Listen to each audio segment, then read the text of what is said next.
மாண்புமிகு உறுப்பினர் doctor V Muthuraja அவர்கள்.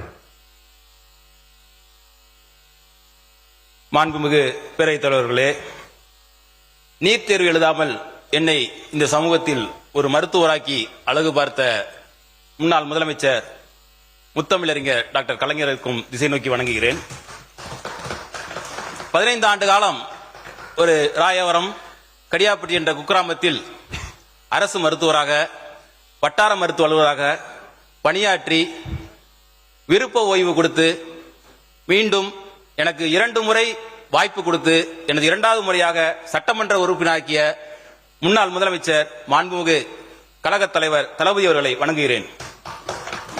எனக்கு இந்த சமயத்தில் இந்த தனி தீர்மானத்தில் வாய்ப்பளித்து பேசுவதற்கு உறுதுணையாக இருந்த மாண்புமிகு எதிர்க்கட்சி தலைவர் அவர்களையும் எங்களது வழிகாட்டி அவர்களை வணங்கி எனது உரையை துவங்குகின்றேன். எனவே இந்த சட்டமன்றத்திற்கு 2வது முறையாக அனுப்பிய புதுக்கோட்டை சட்டமன்ற வாக்காளர் பெருமக்களுக்கும் கழக நிர்வாகிகளுக்கும் இவ்வவையில் விட்டிருக்கும் சட்டமன்ற உறுப்பினர் அனைவருக்கும் எனது வணக்கத்தை தெரிவித்துக் கொள்கின்றேன். மாண்புமிகு பேரவைத் தலைவர்களே, நீட் தேர்வினை நீட் விலக்கினை வலியுறுத்தி இந்த அரசு கொண்டு வருகின்ற தீர்மானத்தை எங்களுடைய கழகத் தலைவர் அவர்கள் மற்றும் சட்டமன்ற எதிர்க்கட்சி தலைவர் அண்ணன் உதயநிதி ஸ்டாலின் ஆகியோரின் வழிகாட்டுதலின்படி நாங்கள் இதனை ஆதரிக்கின்றோம். இந்த சமயத்தில் நீட் விலக்கிற்காக முத்தமிழறிஞர் கலைஞர் அவர்களும் திராவிட முன்னேற்ற கழகமும் திராவிட மாடல் நாயகர் எங்கள் தலைவர் அவர்களும் எங்களுடைய இளம் தலைவர் அவர்களும் எடுத்த பல்வேறு முயற்சிகளை இந்த அவையில் நான் சுருக்கமாக பதிவு செய்ய விரும்புகின்றேன். திராவிட முன்னேற்ற கழகத்தை பொறுத்தவரை உயர்கல்விக்கு நீட் உட்பட எந்த நுழைவுத் தேர்வுமே இருக்கக்கூடாது என்பதுதான் எங்களுடைய நிலைப்பாடு. 2006 நீட் தேர்வு வேணும் அப்படிங்கிற ஒரு நிலை வந்தப்ப அதை கடுமையாக எதிர்த்தவர் முத்தமிழறிஞர் கலைஞர் அவர்கள். இன்னும் பெருமையோட சொல்லணும்னா நீட் தேர்வே இந்தியாவில் முதலை எதிர்த்தது முத்தமிழறிஞர் கலைஞர் அவர்கள். நீட் தேர்வு வந்தா ஏழை எளிய ஒடுக்கப்பட்ட பிற்படுத்தப்பட்ட மாணவர்களுக்கு மருத்துவ கனவு சிதைஞ்சு போய்விடும், அதனால நீட் கூடவே கூடாதுன்னு கலைஞர் அவர்கள் உறுதியா இருந்தாங்க. அதனாலதான் 2006 முதல் 2011 வரையிலான ஆட்சி காலத்தில் நீட் வரவே இல்லை. இன்னும் சொல்ல போனா முன்னாள் முதலமைச்சர் அம்மையார் ஜெயலலிதா உயிரோடு இருந்தப்போ வரைக்கும் நீட் தேர்வு தமிழ்நாட்டுக்குள்ள வரவே முடியல. 2017 தான் இந்த நீட் தேர்வு தமிழ்நாட்டுக்குள்ள வந்தது. அப்போவே அந்த தேர்வை கடுமையாக எதிர்த்தவர் எங்களுடைய கழகத்தவர் அவர்கள். நீட் தேர்வு வந்த காரணத்தினால 12ஆம் வகுப்பு தேர்வுல 1200க்கு 1176 மார்க் எடுத்தும் அரியலூரை சேர்ந்த தங்கை அனிதாவால நீட் தேர்வுல வெற்றி பெற முடியாம போச்சு. அதனால அவரால் MBBS படிக்க முடியாம போச்சு. அரியலூர் மாவட்டத்தில் குழுமூர் அப்படிங்கிற ஒரு சின்ன கிராமத்தில் பிறந்த அனிதா உச்சநீதிமன்றம் வரை போய் நீட்டுக்காண்டி போராடினாங்க. ஆனா வெற்றி பெற முடியல. அந்த சோகத்துல அனிதா தன்னுடைய உயிரையே மாற்றிக்கிட்டாங்க. தங்கை அனிதாவோட தற்கொலை தான் இந்தியாவிலேயே நீட்டுக்கான முதல் பலி. அதைத் தொடர்ந்து தமிழ்நாட்டில் இன்னைக்கு 26க்கும் அதிகமான மாணவ மாணவிகள் நீட்டால் மரணமடைஞ்சிருக்காங்க. அதனாலதான் நீட்டை ஒழிச்சே ஆகணும் அப்படிங்கிற திமுக உறுதியா இருக்காங்க. இன்னைக்கு இந்தியா முழுக்க நீட் தேர்வுல குளறுபடி நடக்குதுன்னு போராடிக்கிட்டு இருக்காங்க. ஆனா 10 வருஷத்துக்கு முன்கூட்டியே நீட் தேர்வே ஒரு குளறுபடி, நீட் தேர்வுங்கிறதே ஒரு ஸ்கேம் அப்படின்னு எங்க தலைவர் சொன்னாங்க. அதோட நாங்க நிக்கல. திமுக ஒரு புறமும் எங்களோட அரசு மறுபுறமும் நீட்டுக்கு எதிராக மக்கள் மன்றம், சட்டமன்றம், நீதிமன்றத்தில் பல்வேறு போராட்டங்கள் நடத்தினோம். 2021 எங்களுடைய தலைவர் தலைமையிலான ஆட்சி அமைஞ்சதுமே 5/6/2021 அன்னைக்கு நீட் பாதிப்புகள் குறித்து ஆராய ஓய்வு பெற்ற நீதியரசர் AK ராஜன் தலைமையில் ஒரு கமிட்டி அமைக்கப்பட்டது. அந்த குழு நீட் தொடர்பா தமிழ்நாடு முழுவதும் அனைத்து தரப்பு மக்கள், பெற்றோர்கள், மாணவரோட கருத்துக்களை பெற்றது. அதன் அடிப்படையில் 14/7/2021 அன்னைக்கு அன்றைய கழக அரசுக்கு ஒரு அறிக்கையை சமர்ப்பித்தாங்க. அந்த அறிக்கையை வச்சு அன்றைய முதலமைச்சரான எங்களுடைய தலைவர் அவர்கள் தமிழ்நாட்டில் 12ஆம் வகுப்பு மதிப்பெண்ணை வச்சே மருத்துவம், பல் மருத்துவம், இந்திய மருத்துவம், ஹோமியோபதி உள்ளிட்ட படிப்புகளை சேரலாம் அப்படிங்கறத உறுதி சென்ற வகையில the Tamil Nadu admission to undergraduate medical degree courses bill 2021 இதே பேரவையில் 13/9/2021 அன்னைக்கு கொண்டு வந்தாங்க. இதற்கு இடையில நீட் ஒரு தேசிய ஆபத்தா வரும் அப்படிங்கறத உணர்ந்து 1/10/2021 அன்னைக்கு எங்களுடைய தலைவர் அவர்கள் முதலமைச்சர் இருந்த போது 12 மாநில முதலமைச்சர்களுக்கு நீட் விலக்கை வலியுறுத்தி கடிதம் எழுதினாங்க. அந்த கடிதத்தில் கல்வி அப்படிங்கிறது நம்ம மாநிலத்தோட உரிமை, ஆகவே நாம் அதை பாதுகாக்கணும். அந்த அடிப்படையில் தமிழ்நாடு அரசு ஒரு சட்டத்தை கொண்டு வர முயற்சி எடுத்திருக்கு. இதுக்கு அந்தந்த மாநிலங்கள் ஆதரவு தரணும் அப்படின்னு சொல்லியிருந்தாங்க.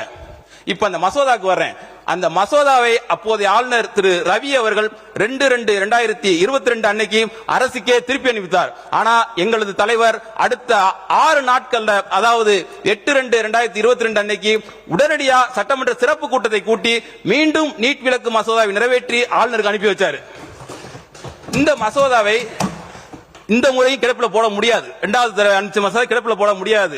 ஆகவே 15/3/2022 அன்னைக்கு ஆளுநரை நேரடியா சந்திச்சு அந்த மசோதாவை உடனடியாக மாண்புமிகு குடியரசுத் தலைவர் அவர்களுக்கு அனுப்புங்க அப்படின்னு எங்க தலைவர் அவர்கள் வலியுறுத்தினாங்க. அதை தொடர்ந்து ஆளுநர் அவர்கள் அந்த மசோதாவை 4/5/2022 அன்னைக்கு மசோதாவை உள்துறை அமைச்சகத்துக்கு அனுப்பிச்சு வச்சாங்க. இதையடுத்து 4/9/2023 அன்னைக்கு உள்துறை அமைச்சகம் அந்த மசோதா தொடர்பா சில விளக்கங்களை கேட்டாங்க. அதற்கான பதிலையும் அன்றைக்கு இருந்த எங்களோட அரசு சார்பில் தெரிவிச்சோம். ஆனா 27/2/2025 அன்னைக்கு குடியரசுத் தலைவர் அவர்கள் அந்த மசோதாவுக்கு ஒப்புதல் தரல. அதாவது பிரசிடென்ட் வித்ஹெல்ட் தி அசெட் என்று தமிழ்நாட்டுக்கு பதில் வந்தது. ஆனா அமைச்சர் சொல்லும் போது பாத்தீங்கன்னா அத கிடப்புல போட்டிருக்காங்க. அந்த நாங்க அனுப்பிச்ச மசோதாவை கிடப்புல போட்டிருக்கதா அமைச்சர் அவங்க சொன்னாங்க. உடனே அன்றைய முதலமைச்சரான எங்களுடைய தலைவர் அவர்கள் 9/4/2025 அன்று அரசு சார்பில் ஒரு அனைத்து கட்சி கூட்டத்தை கூட்டினார்கள். அந்த அனைத்து கட்சி கூட்டத்தில் எடுக்கப்பட்ட முடிவின் அடிப்படையில் அதை தொடர்ந்து தமிழ்நாடு சட்டமன்றம் ஒருமனதாக நிறைவேற்றி அனுப்பிய நீட் விலக்கு மசோதாவுக்கு ஒப்புதல் அளிக்கணும்னு தமிழ்நாடு அரசு சார்பில் உச்ச நீதிமன்றத்தில் வழக்கு தொடரப்பட்டது. அந்த வழக்கு இப்போதும் இருக்கு. ஆனா கழக அரசு நீட் விலக்குக்காக பண்ண இந்த விஷயங்களை பத்தி எல்லாம் இந்த அரசு கொண்டு வர தீர்மானத்தில் எந்த விவரமுமே இல்லாதது எங்களுக்கு மிகுந்த ஏமாற்றத்தை அளிக்கின்றது. கழக அரசு தொடர்ந்த அந்த வழக்கை இந்த அரசு எப்படி நடத்திக்கிட்டு இருக்கா? அதுக்கு சரியான வழக்கறிஞர்கள் நியமிக்கப்பட்டுள்ளார்களா? இதையெல்லாம் விளக்க வேண்டிய பொறுப்பு இந்த அரசுக்கு இருக்கு. நீட் ஒழிப்புக்காக கழக அரசு மட்டுமல்ல, திமுகவும் பல்வேறு பணிகளை செஞ்சிருக்கு. திமுகவோட இளைஞரணி, மாணவரணி, மருத்துவ அணி சேர்ந்த ஆகஸ்ட் 2023 ஒரு மாபெரும் உண்ணாவிரத போராட்டத்தை தமிழ்நாடு எங்கும் நடத்தினோம். அன்னைக்கு எங்களுடைய இளந்தலைவர் இன்றைய எதிர்க்கட்சி தலைவராக இருக்கவங்க அமைச்சராக இருந்தாங்க. அமைச்சராக இருந்தால் போராட்டத்தில் கலந்து கொள்ள கூடாது என்ற விதி உண்டு. ஆனாலும் என் அமைச்சர் பதவியை விட நம் மாணவர்களின் கல்விதான் முக்கியம். அன்னைக்கு உண்ணாவிரத அறப்போரை நடத்தி காட்டியவர் தான் எங்கள் இளந்தலைவர் அவர்கள். அது மட்டுமல்ல, நீட் விலக்கு கேட்டு பைக் பேரணி, நீட் விலக்கு கோரி கையெழுத்து இயக்கம், நீட் ஒழிப்பு கருத்தரங்கம் எல்லாம் எங்க எதிர்க்கட்சி தலைவர்களின் முன்னெடுப்புல கலைஞர் இளைஞர் சார்பில் நடத்தப்பட்டது. இப்படி நீட்டுக்காக தொடர்ச்சியா நாங்க போராடிக்கிட்டு இருக்கோம். ஆனா ஆட்சிக்கு வர்றதுக்கு முன்னாடியே பேசின நம்முடைய மாண்புமிகு சிஎம் சார் அவர்கள் நீட் மட்டும்தான் உலகமா, வேற படிப்பே இல்லையான்னு கேட்டாரு. அதையே நம்முடைய மருத்துவத்துறை அமைச்சர் அவர்களும் சமீபத்தில் ரிப்பீட் பண்ணாரு. அது கூட பரவாயில்லை, மின்சார பேசி முடிக்கட்டும்.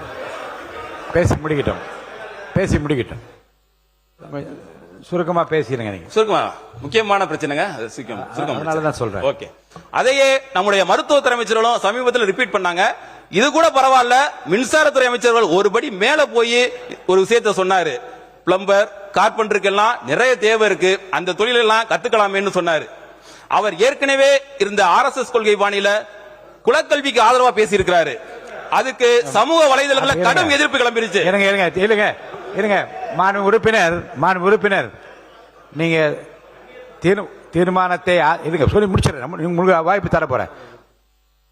தீர்மானத்தை ஆதரித்து பேசுகிற போது அதை ஒட்டிய கருத்துக்கள் சொல்லிக்கொண்டு வந்து நான் அமைதியா இருந்தேன்.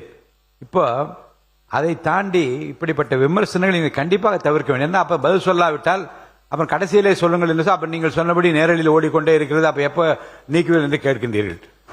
அருள் கூர்ந்து தீர்மானத்தை ஆதரிக்கிற அந்த செய்தியை மட்டும் பேசி நீங்கள் முடிப்பதுதான் பொருத்தமாக இருக்கும். இப்ப சொன்னதுக்கு அவங்க கண்டிப்பா பதில் சொல்லவில்லை, நான் நீக்கி விடுவேன். பதில் சொல்லுங்க. தேவை இந்த தீர்மானத்தை ஒட்டி தேவையில்லாத விஷயங்களை பேச மாண்புமிகு பேரவைத் தலைவர்களே, ஏனென்றால் தேவையில்லாத பொதுப்பணித்துறை அமைச்சர் அவர்கள்